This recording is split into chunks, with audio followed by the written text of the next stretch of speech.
This is National Native News. I'm Antonia Gonzalez. Canada's top Native leader says systemic racism needs to change. He was commenting on policing in Canada. Dan Karpenchuk has more. Perry Bellegarde is the National Chief of the Assembly of First Nations. Bellegarde says it's time for political and police leaders to go beyond the question of whether there is systemic racism within their institutions. He says it's time to make reforms, not just talk about them. Bellegarde says the discussion now should be about how to make those changes. He adds that excessive use of force is there within the police and it's time to fix it. Last week, senior members of the Royal Canadian Mounted Police gave conflicting statements about racism within the force. A week later, they confirmed that racism is systemic throughout the ranks. Bellegarde says the changes must come at the top. These police forces, these men and women, are sworn to uphold and serve and protect all people, including First Nations people. It's hard to, how do you trust people when you see that video, that violent takedown of Chief Alan Adam? How do you trust? It's very difficult. And so we need to start working together as soon as possible to fix a system that's broken. And systemic racism needs systemic change, and it starts from the very, very top. Bellegarde was referring to RCMP dashcam video of an incident in which an officer appears to be punching and tackling Chief Adam after he was confronted by officers in Fort McMurray, Alberta.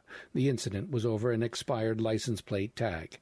Since then, there was another confrontation in Nunavut, and 2 Indigenous people were killed by police in New Brunswick in separate incidents. For National Native News, I'm Dan Karpenchuk.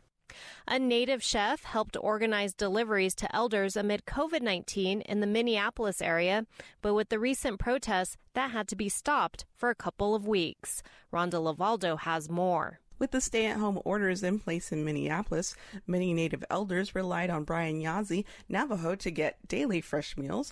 But then with the death of George Floyd and riots that took place, that daily meal had to stop for 2 weeks. So we end up switching our daily meals to serving grocery bags twice a week.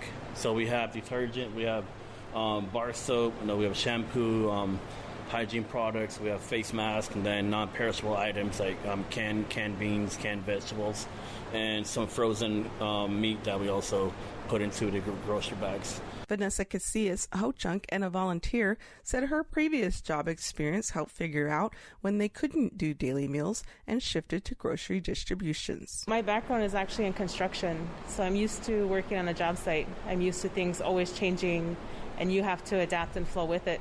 So this really isn't too far out of, yes, I've never lived through a pandemic before, and I would say no riots either. So those 2 things, really, we just had to become fluid and adapt. Head chef of the Minneapolis American Indian Center, Ben Shendo, James Cochity, talked about how their role is mainly to get food to elders who may not see anyone during the day. But we know during that lunchtime, when they open the box, they got something that can, really bring them joy. And some of the stuff that you can see has been donated, also has been going with them. Crossword puzzle, hygiene kits, coloring, just stuff to kind of keep the morale up. And some of these elders who came to the center and the others that we're feeding, some of them are living by themselves. Some of them don't have, too much interaction. Maybe coming here to the center was it. So that also makes me think a lot, that extra love, extra care. The daily meals that go out, as Yazzie explained, are 50% indigenous items to provide comfort food for those Native elders. This is Rhonda Lavaldo for National Native News. And I'm Antonia Gonzalez.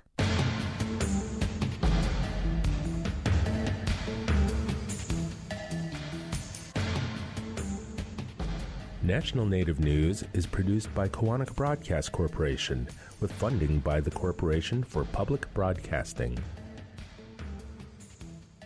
Support by Mitchell Hamlin School of Law in St. Paul, Minnesota. You can earn your JD and specialize in Indian law in a way that fits your life. There are full-time and part-time options both on campus and online.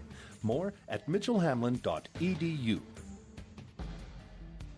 Support for law and justice-related programming provided by Hobbs, Strauss, Dean & Walker, LLP, a national law firm dedicated to promoting and defending tribal rights for more than 30 years. More information available at hobbsstrauss.com.